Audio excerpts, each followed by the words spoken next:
Hello friends, welcome to Sauparnika Store Home Garden channel.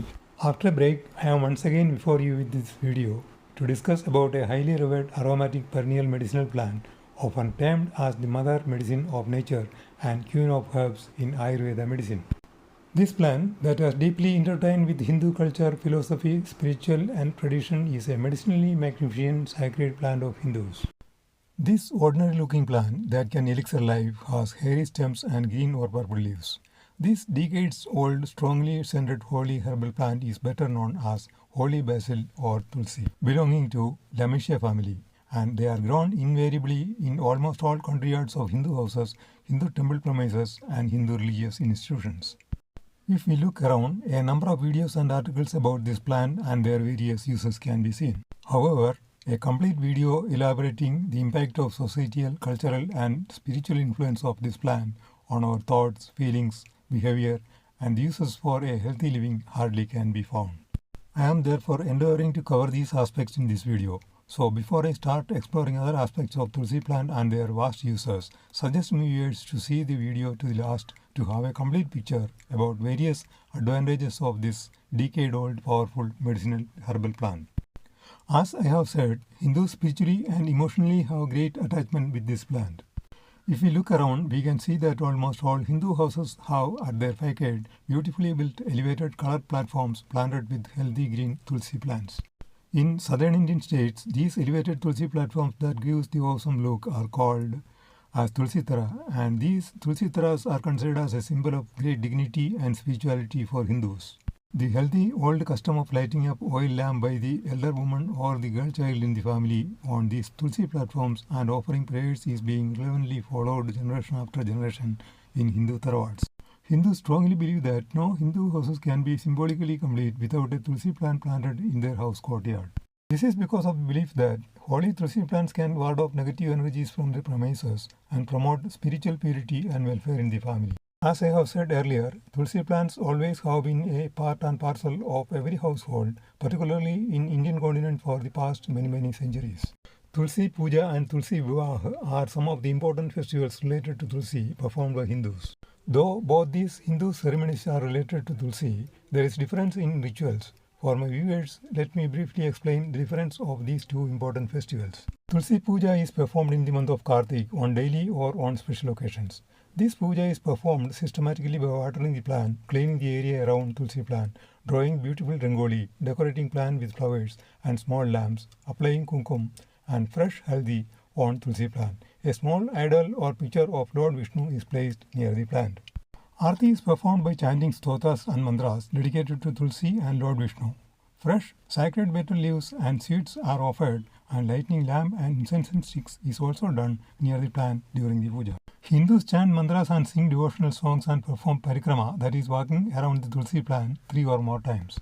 The purpose of this puja is to seek blessings of Tulsi and Lord Krishna for spiritual purification and protection from negative energies. This is all about Tulsi puja. Tulsi Vivah is another annual Hindu ritual performed on the 11th or 12th day of the Kartik month. This is performed on Ekadashi, that is Dev Uttani Ekadashi or Prabodhani Ekadashi. During this ritual, chanting Vedic mantras, tying holy thread and applying sindoor on Tulsi plant are done. This sacred ritual is performed on the same fervor as a human marriage accompanied by wedding feast. Hindus then bow down Tulsi and Vishnu and pray for their blessings for good health, prosperity and well-being. On completion of rituals and ceremonies, distribution of sweets and prasad to family members and guests are done. Both Tulsi Puja and Tulsi Vivah ceremonies are believed to bring spiritual benefits and purify surroundings, besides promoting good health and well-being.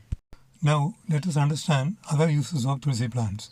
This herbal plant has deep roots in Ayurveda medicines that date back thousands of years. Tulsi plant's medicinal properties have been in use for many vital Ayurvedic medicinal preparations and traditional folk medicines, as can be evidenced from the ancient and most authentic Ayurvedic medicinal science treatise given in Chakra Samhita and Shushruta Samhita. Tulsi has been in use for its therapeutic properties since about 5000 to 4000 BCE. The mention of Tulsi in Rigveda dates back to 3500 to 2600 BCE. Researchers made on Tulsi said to have established that their leaves are enriched with anti-inflammatory, antioxidant, antimicrobial and adaptogen properties. They are therefore said to be very effective against colds, coughs, headaches, skin infections, and general digestive disorders. There is a misbelief among the people that Tulsi plants are used only for medicinal uses. This concept is incorrect. The yellowish oil obtained from Tulsi has significant role in our lives, as the high concentration of age-defying properties found in this oil is said to be very effective natural remedy to clear out pores, reduce wrinkles, and give a naturally glowing, healthy skin. The leaves of Tulsi plants are used in Southeast Asian soups and cuisines. These leaves are also used for making aromatic tea and garnishing salads. The wood of Tulsi plant has important role in the spirituality of Hindus. Malas made from wood of Tulsi plants are used by saints for mantra chanting and meditation. These malas are considered as Vishnu Priya, that can foster divinity and protection from negative energies. Besides this, wearing Tulsi mala can improve concentration and reduce stress, besides providing protection from negative energies. Padma Purana, the holy book of Hindus, clearly mentioned that a person who is cremated with Tulsi twigs in his funeral pyre will gain moksha and will have a place in Lord Vishnu's abode. Vastu Shastra gives great importance for planting Tulsi. As per Vastu, northeast and north direction of the house are the best areas for keeping or growing Tulsi plant. Proper cleanliness over the area is a must. According to Vastu, the best day to plant and worship Tulsi plants are Wednesdays and Thursdays of Shukla Paksha, that is bright lunar phase. It is considered inauspicious to plant Tulsi plants on Saturdays. Withering of Tulsi plant is considered inauspicious. When Tulsi plant withers, they are immersed in a flowing water body with due religious rites and prayers, as in the case of divine images of deities which are unworthy for worship. When we discuss about the general uses of Tulsi plants, it is equally important to understand about the different varieties of this wonderful plant. In Indian Ayurvedic texts, 4 types of Tulsi plants are specially mentioned. Tulsi plants that are grown and worshipped in Indian homes, in fact, is one of the 60 species of genus Ocimum. Ram Tulsi or green Tulsi, scientifically known as Ocimum tuniforum, Krishna Tulsi, also known as Sham Tulsi or dark Tulsi, scientifically called as Ocimum sanctum, and one Tulsi, also known as wild Tulsi or Katu Tulsi, scientifically termed as Ocimum gratissimum, are the common varieties of Tulsi plants found in India. However, Krishna Tulsi and Ram Tulsi are widely used in pujas, ceremonies, and other religious functions. All these varieties have their medicinal potential and are used as herbal medicine in Ayurveda and folk medicines. Another rare variety Tulsi is Kapoor Tulsi, which is enriched with therapeutic benefits and distinct fragrance that can potentially deter mosquitoes. Now, let us explore about identifying different varieties of Tulsi plants. Differentiating Tulsi plant variety is not very difficult. They can be identified easily from the shape and size of leaves and the stem color. While Krishna Tulsi has purple stem and clove-like aroma, Ram Tulsi has green leaves, light purple flowers, and a clove-like scent. One Tulsi, also known as Katu Tirthav or Katu Tulsi, has light green leaves that are accompanied by lemony aroma in flavor.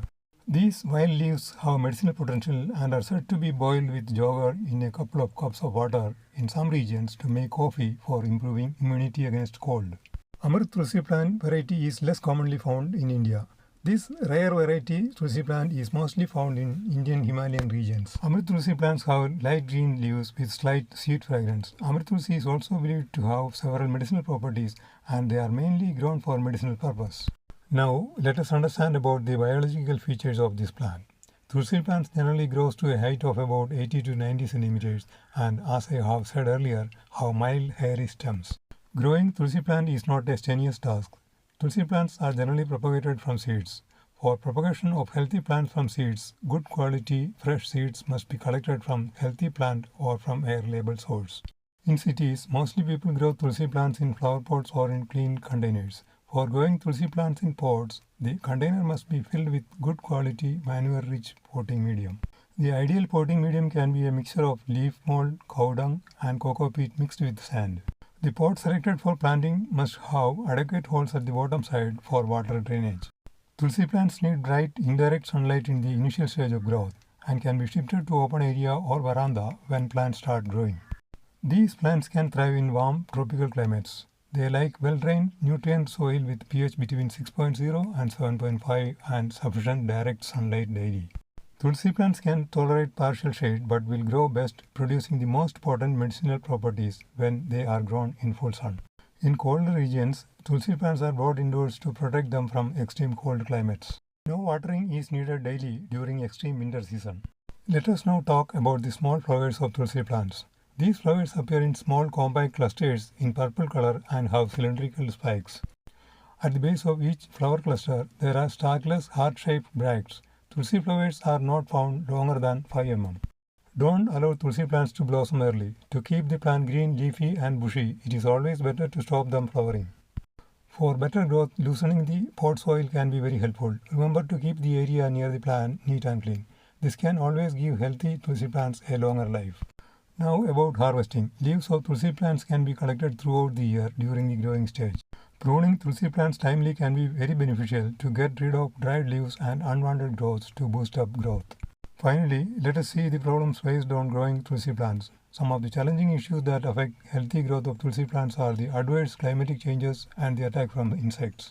Though Tulsi plants are generally free from insects, they sometimes are attacked by sap-sucking insects and other pests.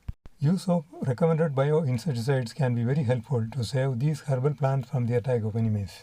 Hope you liked the details given in this video. Thanks for watching this video. If you like the details, please don't forget to give a like and encourage by subscribing and sharing this video with others.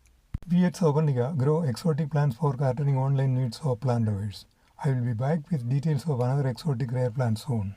Till then, take good care of yourself and all dear and near ones. Thank you once again. God bless you and bye.